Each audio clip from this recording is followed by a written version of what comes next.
जय Hind future officers well I am Akshay Maurya. I welcome you on Indore defence academy YouTube platform. तो जैसे कि अभी तक हमारा करंट अफेयर का एक पार्ट डल चुका है जो कि आपको बहुत पसंद आया ही होगा। तो फर्स्ट ऑफ ऑल थिंग एक चीज़ मैंने आपसे डिस्कस की थी कि करंट अफेयर पढ़ने कैसे, ये मस्ट इंपॉर्टेंट है कि सारी यूपीएससी स्प्रिंट्स को, चाहे वो एनडीए हो, चाहे सीडीएस हो, चाहे सीएपीएफ हो, पता होना चाहिए कि आपको करंट अफेयर्स पढ़ने कैसे 100 डायमेंशंस में। तो इस बार इंदौर डिफेंस एकेडमी ने एक इनिशिएटिव से लिया है कि हम आपको वो चीज़ सिखाने की कोशिश करेंगे जिसे आप 100 डायमेंशन में पढ़ सके। जैसे कि कल हमने चर्चा की थी onion ban in export ban in India, जो कि मार्च 2024 तक बैन था।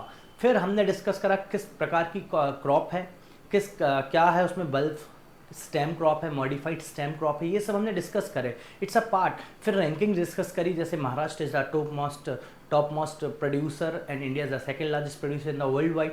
तो ये सब चीज़ें हमने कवर करी। अब इसमें से इंपॉर्टेंट कैसे पता करें, इस पर और रिसर्च करो, और मॉडिफाइड और हॉर्टिकल्चर क्रॉप्स आपको पता होनी चाहिए, अलग अलग प्रकार की कौन सी है कौन सी नहीं है, ये आपको वर्क करना है। तो चलो कल जो लेक्चर अपन ने छोड़ा था उसका सेकेंड पार्ट चालू करते हैं आज।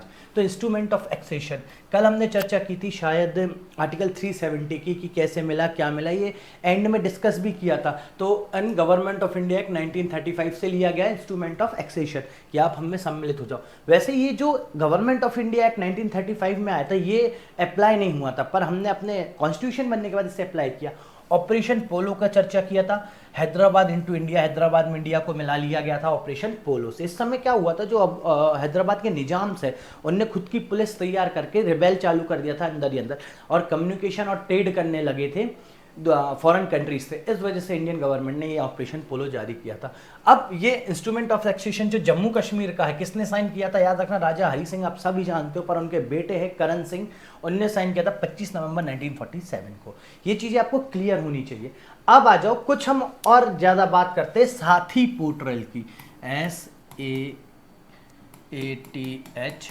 साथी पोर्टल। व्हाट इज साथी पोर्टल, ये आपको पता होना चाहिए साथी पोर्टल क्या है कैसा है। तो साथी पोर्टल जो है बनाया गया है किसके द्वारा, किस डिपार्टमेंट में आया है, मिनिस्ट्री ऑफ एजुकेशन के डिपार्टमेंट में है, department for higher education for है ना, किसके और के कौन साथ में, देखो मिनिस्ट्री ऑफ एजुकेशन के अंडर में है, ये चीज क्लियर हो गई। डिपार्टमेंट ऑफ हायर एजुकेशन ने किसके साथ मिलकर बनाया, आईआईटी कानपुर मेड साथी पोर्टल। अब यहां तक एक चीज याद रखना, साथी पोर्टल किसके द्वारा बनाया गया, आईआईटी कानपुर के द्वारा। किस लिए बनाया गया, क्या बेस था, तो अभी जैसे कि आप जानते हो जेईई की क्लासेस चल रही है, एनईटी की क्लासेस चल रही है, उन सब की पढ़ाई को फ्री में साथी पोर्टल में आप कर सकते हो। इसलिए ये साथी पोर्टल भारत सरकार मिनिस्ट्री ऑफ एजुकेशन के द्वारा बनवाया गया। अब इसमें क्या होगा, जो बच्चे एफर्ट नहीं कर पाता उनको एक चीज बेसिकली पता होगी, आईआईटी कानपुर के जो प्रोफेसर्स है और एलाइट स्टूडेंट्स है, टॉप मोस्ट स्टूडेंट्स है, जो टॉपर हो गए, उनके द्वारा वहां नोट्स प्रोवाइड किए जा रहे हैं, पढ़ाया जा रहा है। क्या, जेईई, नीट, एसएलई एग्जाम्स के लिए जितने भी सिविल सर्विस, सिविल लेवल पे जो इंजीनियरिंग एग्जाम्स होते हैं, स्टेट पीसीएस में इंजीनियरिंग एग्जाम, उन सब के बारे में पढ़ाया जा रहा है। किस में, साथी पोर्टल में। Sathee portal is basically for the education of JEE, NEET और SL state engineering examination.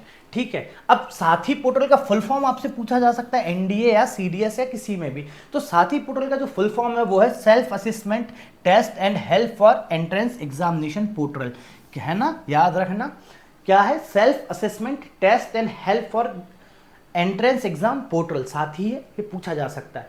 IIT latest update है, आईआईटी जेईई का एक बैच साथी पोर्टल पे लॉन्च किया है मिनिस्ट्री ऑफ एजुकेशन ने, जो 45 डेज का कोर्स है और 5 लैंग्वेजों में से लॉन्च किया गया है मिनिस्ट्री ऑफ एजुकेशन के द्वारा। ये सारी चीजें आपको क्लियर हो गई होगी मेरे हिसाब से। अब आ जाओ, एक बहुत ज्यादा चर्चा में रहा था भारत का एक पार्ट, नेशनल मेडिकल कमीशन। अब ये चर्चा में क्यों आया, क्योंकि इस बार क्या है, नेशनल मेडिकल कमीशन का वो बदला गया मोनो। अब जब जैसे ही मोनो बदला गया तो उसमें धन्वंतरी जी की फोटो थी वो क्लियर दिखने लगी। अब जब धन्वंतरी जी की फोटो दिखने लगी, इस पे कई डॉक्टरों ने प्रोटेस्ट करा कि सेकुलरिज्म, इंडिया कॉन्स्टिट्यूशन सेकुलरिज्म है तो फोटो दिख रही। पहले भी फोटो थी पर पहले उसके ऊपर ब्लैक पट्टी थी, इस वजह से फोटो नहीं दिखती थी, तो अब दिखने लगी, तो इस वजह से ये आया। तो नेशनल मेडिकल कमीशन कैसा है, constitute by parliament of India, है ना, एनएमसी एक्ट 2019 के द्वारा बनाया गया स्टेचुटरी बॉडी है, ठीक है। नेशनल मेडिकल काउंसिल एक्ट 2019 के द्वारा इसे बनाया गया है, ठीक है। और ये कॉन्स्टिट्यूट किसके द्वारा की गई है? पार्लियामेंट के द्वारा। अब आपको स्टेचुटरी बॉडी याद होनी चाहिए, कॉन्स्टिट्यूट पॉलिटी से जुड़ गया ये करंट अफेयर जाके, प्लस नॉन स्टेचुटरी बॉडी याद होनी चाहिए, ठीक है। क्या रेगुलेट करता है national medical commission? Regulate medical college education and practice, nursing practice, ये सारी चीजों को क्या करता है? कंट्रोल करता है नेशनल मेडिकल कमीशन, ठीक है। अब इस बार एक चीज है, हमें world federation for medical education ने रिकॉग्निशन दिया, स्टेटस दिया फॉर 10 ईयर्स। पहले क्या होता था, जो हमारे डॉक्टर बने, डिग्री ली, उन्हें अगर बाहर जाना है तो बहुत सारे रूल्स एंड रेगुलेशन फॉलो करने पड़ते थे और टफ होता था। पर अब जब हमें ये चीज़ से अवॉर्डेड किया गया है तो ये हमारे लिए बहुत हेल्पफुल है। क्यों? World federation of medical education recognition जो हमें दिया गया है, किसके द्वारा? वर्ल्ड लेवल पे स्टेटस। 10 साल तक के लिए हमारे जो डॉक्टर्स है वो बाहर जाके प्रैक्टिस कर सकते हैं, easy, much easy rules and regulation रहेंगे। अब जब नेशनल मेडिकल कमीशन आया उसमें हमने धन्वंतरी जी की बात करी, तो धन्वंतरी जी दो लोग हैं इंडियन माइथोलॉजी और इंडियन हिस्ट्री में। फर्स्ट है धन्वंतरी जी गुप्ता एरा में, है ना, ये वर्ल्ड के फर्स्ट सर्जन है, गॉड ऑफ मेडिसिन है। याद रखना, सुश्रुत जी जो जिनने चरक सुश्रुत संहिता लिखी थी, ये इन्हीं के क्या थे? शिष्य थे। सुश्रुत जी ने जो फर्स्ट प्लास्टिक सर्जन थे, उन्होंने सुश्रुत संहिता लिखी है, जो कि किसके शिष्य थे? धन्वंतरी जी के। ध्यान रखना, ये गुप्ता एरा से कनेक्ट हो चुका है ये करंट अफेयर, तो आपको गुप्ता एरा पता होना चाहिए, गुप्ता एरा में समुद्रगुप्त के बारे में पता होना चाहिए, इन सब के बारे में, वीणा किसने पहली बार बचाई, ये सारी डिटेल आपको पता होनी चाहिए करंट अफेयर से। अब आ जाओ माइथोलॉजी की, इंडियन माइथोलॉजी की अगर हम बात करते हैं तो इंडियन माइथोलॉजी में सबसे पहला चीज जो आपको ध्यान रखनी है वो है गॉड ऑफ मेडिसिन है धन्वंतरी जी, जो कि जब समुद्र मंथन हो रहा था, जो कि अमृत लेके आए थे, साथ में अमृत कलश लेके, उन गॉड की बात हो रही है, उन्हें भी हम धन्वंतरी जी बोलते हैं। अब धन्वंतरी जी, ठीक है, गॉड ऑफ मेडिसिन धन्वंतरी जी, और आयुर्वेद जो दिया गया है इन्हीं के द्वारा दिया गया है, ठीक है, ये हम मानते हैं। तो आप समझे, सिर्फ नेशनल मेडिकल कमीशन से आप गुप्ता पीरियड में पहुंच गए, गुप्ता पीरियड से इंडियन माइथोलॉजी में पहुंच गए, ये सारी चीजें, और बुक एंड ऑथर्स में पहुंच गए, ठीक है। तो ये सारी चीजें आपको पता होनी चाहिए। सुश्रुत संहिता किसने लिखी है? सुश्रुत जी ने, ठीक है, फर्स्ट प्लास्टिक सर्जन इंडिया के वो। अब आ जाओ कुछ साइंस एंड टेक की बात करते हैं। इस समय जनवरी 2024 और दिसंबर 2023 के हम करंट अफेयर्स पे डिस्कस कर रहे हैं। साइंस एंड टेक की बात करते हैं, सबसे ज्यादा फेमस रहा, चर्चाओं में रहा, पॉम्पी डिसीज। ये किस टाइप का डिसीज है, क्या है? देखो ग्लाइकोजन स्टोरेज डिसीज। अब इसमें क्या होता है, जो हमारे अंदर ग्लूकोज बनता है ना, ग्लूकोज, वो डिसीज है, ग्लूकोज बनना बंद हो जाता है बॉडी में, ठीक है। वो जो ग्लूकोज का सेल है, देखो ग्लाइकोन स्टोरेज डिसीज, स्टोरेज बंद हो जाता है, ग्लूकोज बनना, deficiency of acetic glucosidase, acetic glucosidase की कमी की वजह से ये हमें होता है, ठीक है। अब किस टाइप का डिसीज है? जेनेटिक डिसीज है, याद रखना, ये जेनेटिक डिसीज है, जेनेटिक डिसऑर्डर है। अब जेनेटिक डिसऑर्डर डिसीज आपको सारे पता होने चाहिए, XXY, ये जेनेटिक डिसीज है, आपको पता होनी चाहिए ये क्या है, इसके मतलब क्या है। जैसे जैकब सिंड्रोम है, जेनेटिक डिसीज, बायोलॉजी का part. What is Jacob syndrome से क्या होता है, क्या इसके एलिमेंट्स है, ये सारे पता होने चाहिए आपको साइंस में, ठीक है। इसके सिम्टम्स क्या है? मसल्स में वीकनेस आ जाना, ब्रीथिंग, सांस लेने में तकलीफ होना, ठीक है। अब डीले इन मोटर माइलस्टोन। अब जब बच्चे छोटे होते हैं तो एक मोटर माइलस्टोन होता है कि किस समय वो बोल पा रहे, किस समय वो खा पा रहे, किस समय चल पा रहे, कैसे क्या, तो इसमें डीले हो जाता है इस डिसीज की वजह से, पॉम्पी डिसीज की वजह से बहुत ज्यादा चर्चाओं में रहा ये डिसीज। इनक्योरेबल है, अभी तक इसकी कोई दवाई नहीं है, क्योरेबल नहीं है, याद रखना। अगर ये पॉम्पी डिसीज होता है, इंडिया में एक महिला को हुआ था जिससे उसकी मौत हुई, इस वजह से ये डिसीज चर्चा में आया, ठीक है। ग्लाइकोजन स्टोरेज डिसीज है, इसमें जो हमारा ग्लूकोज बनाने वाला जीन है वो खत्म हो जाता है, ठीक है। अब चलो नेक्स्ट पार्ट पे चलते हैं, कालाजार पे आएंगे। जैसे हम कालाजार के बारे में जानेंगे, आप सभी जानते हो कालाजार बहुत ज्यादा डिस्कशन में रहा है और एनसीईआरटी में भी कालाजार के बारे में डिटेल्स गिवन है, जो कि आपको पता होनी चाहिए, है ना। कालाजार वस्कुलर लीमेसमाइनेसिस, ठीक है, लेसीमाइनेसिस करके इसका फुल नाम है, कालाजार को इस नाम से भी जाना जाता है, ठीक है। WHO ने इसे टोटली खत्म करने के लिए अपने कदम उठाए हैं, ये चीज हो गया। अब WHO ने कदम उठाया, काला अजहर किस कंट्री से टोटली एलिमिनेट हो चुका है WHO के द्वारा, तो वो बांग्लादेश है, फर्स्ट कंट्री टू एलिमिनेट काला अजहर, ठीक है, टोटली खत्म कर दिया। और वैलिडिटी किसने दी है इसको? वैलिडिटी दी है WHO, वर्ल्ड हेल्थ ऑर्गेनाइजेशन ने इसको वैलिडिटी दी है। किस टाइप का ये बीमारी है, याद रखना, प्रोटोजोआ पेरिसाइट्स बीमारी या प्रोटोजोआ पेरिसाइट्स, जो मलेरिया वगैरह इन सब में, एंडीज, मॉस्किटोज, ये सब आपको ध्यान रखने पड़ेंगे। अब कालाजार के और क्या क्या नाम है? डमडम फीवर आप सभी ने सुन रखा होगा, या ब्लैक फीवर, ये भी याद रखना। किस प्रोटोजोआ पैरासाइट किस कैटेगरी से बिलोंग करता है ये? तो जीनियस लेमिसीमेनिया इस कैटेगरी से ये बिलोंग करता है, लेमिसीमेनिया डोनवीना, ठीक है, ये इसका नाम है, जो कि आपको पता होना चाहिए क्लियर लैंग्वेज में, क्योंकि देखो ये है स्टैटिक पार्ट बायोलॉजी के, जो कि आपको बायो के तहत पता होने चाहिए सारी चीज़ें। बेसिकली बायो में इन सब चीज़ की आपके पास बेसिक डिटेल होनी चाहिए, ठीक है। Leishmania donovani is the only parasite in India of kala azar. ये जो वाला है लेसीमेनिया डोनावीनिया, ये ही पैरासाइट्स पाया जाता है इंडिया में। अगर इंडिया में किसी को कालाजार हो रहा है तो बेसिकली उसको लेसीमेनिया डोनावीनिया करके जो ये पैरासाइट्स है इससे वो होगा। अब इसका वेक्टर कौन है? वेक्टर याद है ना, मलेरिया का एंडीज मॉस्किटो फीमेल, वो वेक्टर होते हैं। ऐसे इसका वेक्टर कौन है? तो याद रखना इसका वेक्टर है सैंड फ्लाई से ये फैलता है क्या? काला अजहर, ठीक है। इसकी बीमारी के लिए इंजेक्शन है जो मार्केट में अवेलेबल है, ठीक है, ये इंजेक्शन है बी, ठीक है, ध्यान रखना। और WHO ने 2030 तक इसे एलिमिनेट करने की, वर्ल्ड से एलिमिनेट करने के लिए अपने अभियान जारी रखे हैं कि 2030 तक हम इसको कंप्लीटली खत्म कर देंगे, ठीक है। इसके अलावा आपको काला अजहर के अलावा सारी बीमारी पता होनी चाहिए, मॉस्किटो, वायरसेस, बैक्टीरियल बीमारी, जो कि आपको हेल्पफुल रहेगी। करंट अफेयर्स है, इसलिए ये चीज क्लियर होनी चाहिए कि आपको कितना सेगमेंट कवर करना है, इसलिए मैंने ये अलग से एक सब सब्जेक्ट बनाया साइंस में 2 बीमारियां चर्चा में रही, एक हो गई प्रोटोजोआ और एक हो गई जेनेटिक डिसऑर्डर। मतलब इस बार साइंस में जेनेटिक डिसऑर्डर आपको पता होना चाहिए और प्रोटोजोआ फैमिली भी पता होनी चाहिए, ठीक है। अब आ जाओ कुछ टेक्नोलॉजी की बात करते हैं। तो इस बार टेक्नोलॉजी में हम बात करेंगे जो है AI इनोवेशन,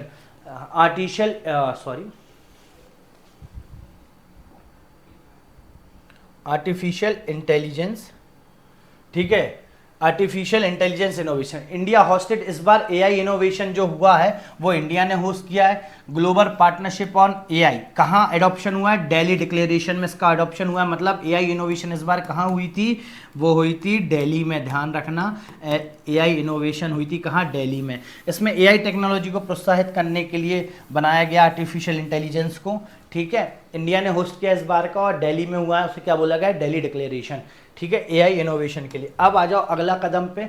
तो याद रखना लॉन्च हुआ है 2020 में AI डिक्लेरेशन, 15 मेंबर थे और इंडिया प्लस 14 मेंबर है, इसलिए टोटल 15 मेंबर है। India is a part of AI innovation, ठीक है। अब इंडिया ने इसी के तहत एक एरावत करके अपना सुपर कंप्यूटर बनाया, ये सब आपको सभी को पता होगा। AI based India first supercomputer is a part of national programme of artificial intelligence. National programme of artificial intelligence का कौन पार्ट है? एरावत, जो कि हमारा सुपर कंप्यूटर है। इसकी स्पीड क्या है? 13 पेटाफॉक्स इसकी स्पीड है, जो कि आपको पता होनी चाहिए, ध्यान रखना, इसमें गलती मत करना। आ जाओ, अब ये एरावत क्या क्या हमें रियल टाइम डाटा देगा, किस फील्ड में काम करेगा? तो याद रखना एजुकेशन की फील्ड में, health, agriculture, urban and mobility की फील्ड में ये काम करेगा, जिससे हमें रियल टाइम डाटा मिल सके, ठीक है। ये फायदा है हमारे एरावत का, जो कि एक सुपर कंप्यूटर, इसकी स्पीड क्या है? 13 पेटाफॉक्स। अब बेसिकली आपको ये टर्म पता होना चाहिए, क्योंकि आप CSC नहीं दे रहे हो कि आपसे ज़्यादा डेप्थ में पूछे, पर एरावत पता होना चाहिए किस लिए हमारा सुपर कंप्यूटर है, किसके तहत बना है, नेशनल प्रोग्राम ऑफ AI के तहत किस फील्ड में काम करेगा। अब युवा AI की बात करते हैं, जो कि हमारा एक और आर्टिफिशियल इंटेलिजेंस प्रोग्राम है, Yuva AI। What is the full form of Yuva AI? Youth for unity and Vikas, Unnati and Vikas with AI programme, youth for Unnati Vikas AI programme, ठीक है। इसका फुल फॉर्म है Unnati, youth for Unnat and Vikas with AI programme. अब कैसे है भाई, हमारा जो युवा है वो उन्नत और विकास हो, कैसे होगा, इस चीज में आपको ध्यान रखना है। तो नेशनल E-गवर्नेंस डिवीजन के द्वारा पार्टनर विद इंटेल इंडिया, कौन है युवा AI को के साथ? नेशनल ई गवर्नेंस है, ठीक है, पार्टनर है। कौन है इसका पार्टनर? Intel India. ध्यान रखना, कई बार पूछ लिया जाता है युवा एआई के में पार्टनर कौन है, तो इंटेल इंडिया। अब ये किसके अंडर है? मिनिस्ट्री ऑफ इलेक्ट्रॉनिक डिवीजन के अंडर है, ठीक है। अब यहां से आपको क्या जरूरी होगा? वेब 1.0, वेब 2.0 कब बना, कब नहीं बना, ये कमेंट बॉक्स में कमेंट करके बताइए, आपके लिए होमवर्क है अब, ठीक है। यहां तक चीजें क्लियर है। अब चलते हैं हम नेक्स्ट पार्ट में, ठीक है। अब इसी चर्चा में एक बहुत ज्यादा चर्चा रहा, India first Arctic winter expedition. India का पहला आर्टिक विंटर एक्सपीडिशन चालू हो गया है, ठीक है। ये कहां बना है? आर्टिक में बना है। अब आ जाओ कहां, क्या नाम है इस एक्सपीडिशन का? हिमाद्री नाम है, रिसर्च स्टेशन है, now activated to support operation during polar nights. ये जो हिमाद्री करके हमारा रिसर्च स्टेशन है वो एक्टिवेट करा गया है पोलर नाइट के लिए, नाइट्स में सपोर्ट करने, हेल्प करने को। क्या स्टडी करेगा ये हिमाद्री वहां पे, ठीक है। तो ये स्टडी करेगा, स्टडी क्लाइमेट, इकोसिस्टम एक्सेट्रा, बहुत सारे वहां के इकोसिस्टम, हमें पोलर रीजन के इकोसिस्टम, क्लाइमेट चेंजेस के बारे में इंफॉर्मेशन देगा, ठीक है। अब 4 डिग्री सेल्सियस करीब एनुअल पोल रीजन का जो हमारा टेम्परेचर है वो गिर रहा है। लास्ट ये डाटा है, हर साल 4 डिग्री सेल्सियस गिर रहा है, मतलब बढ़ रहा है, ऊपर बढ़ रहा है। जैसे फॉर एग्जांपल वहां 1 डिग्री रहा तो इस बार 4 डिग्री हो गया होगा ड्यू टू शिफ्ट।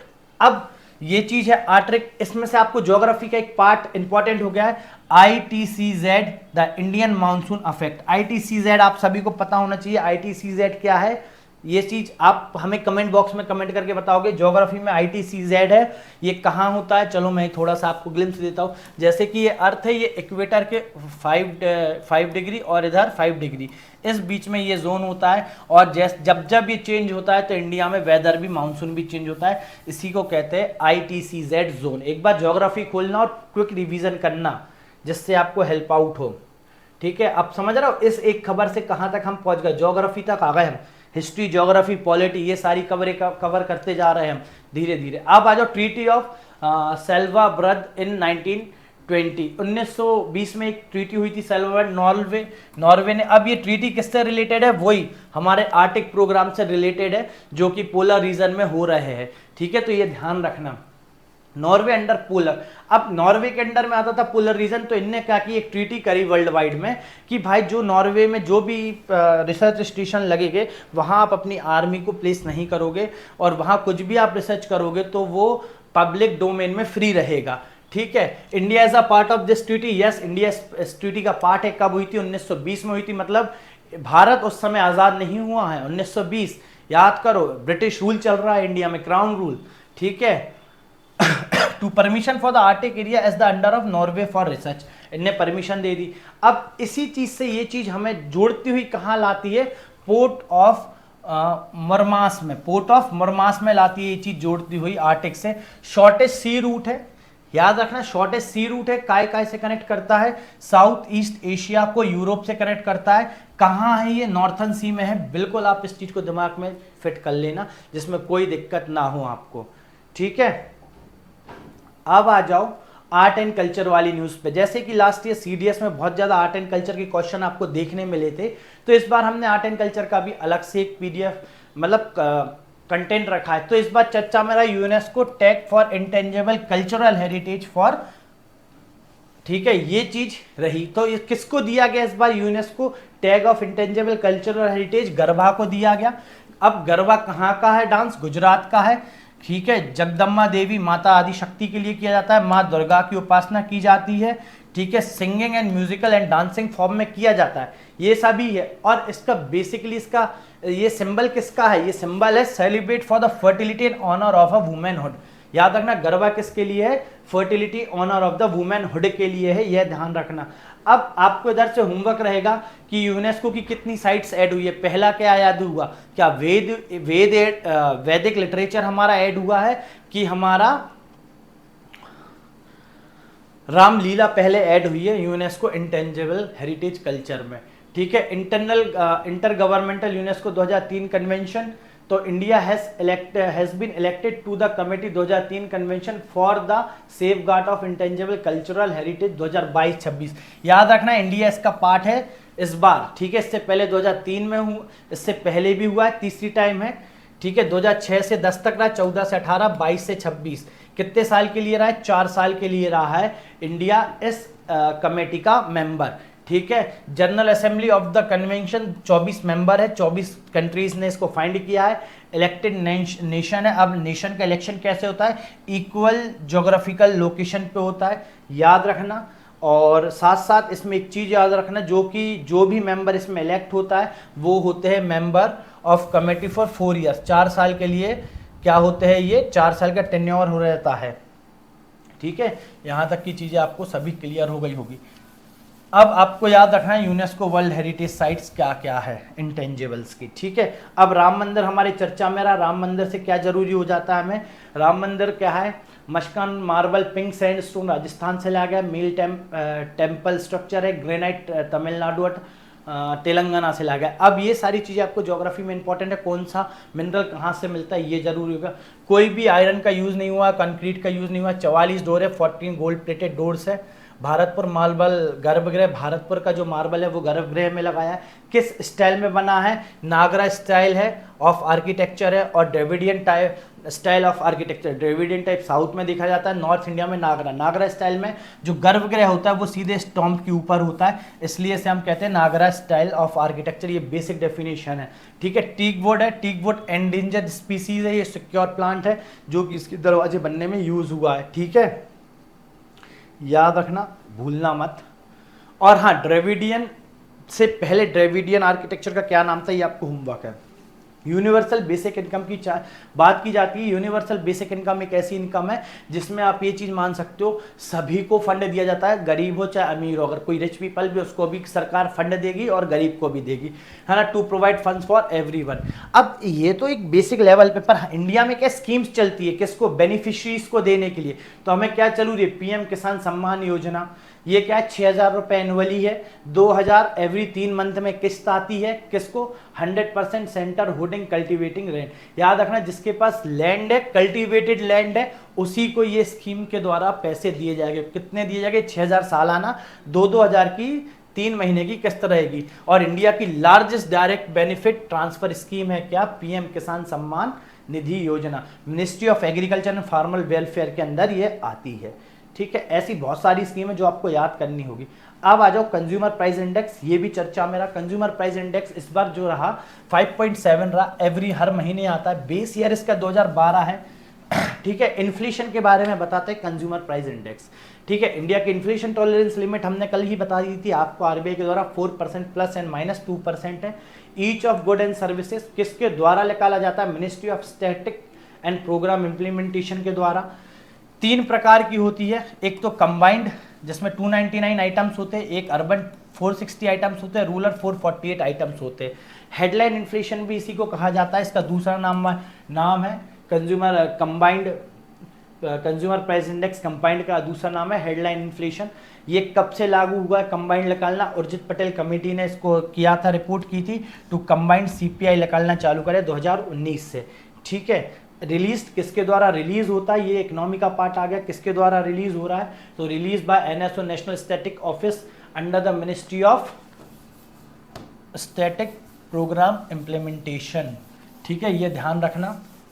अब आ जाओ 6 मेन कंपोनेंट जो हमें पता होने चाहिए। फूड एंड बेवरेज पे 45% का खर्चा, मिसलिनियस में क्या किया जाएगा? एजुकेशन हेल्थ सर्विस 28%, हाउसिंग में 10%, फ्यूल और लाइटिंग में 6.6%, क्लोथिंग फुटवेयर में 6% और टोबैको लिकर पान में 2% का खर्चा हम करते हैं। ये सारी चीज़ें किसके अंडर आती है?